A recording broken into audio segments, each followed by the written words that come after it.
அகவணக்கம் செலுத்துவோம். தாயக விடுதலை போரில் சிக்குண்டு உயிர் நீத்த தாய் தமிழ் உறவுகளுக்கும் இனப்பற்றாளர்களுக்கும் அகவணக்கம்.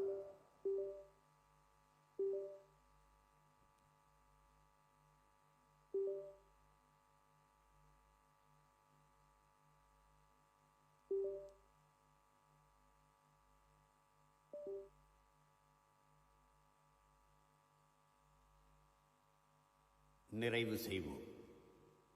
வீர வணக்கம். எம்மொழி காக்க, இனம் காக்க, எம் மண் காக்க, மானம் காக்க, இன்னுயிரை ஈந்த மா வீரர்கள் அனைவருக்கும் வீர வணக்கம், வீர வணக்கம், வீர வணக்கம்.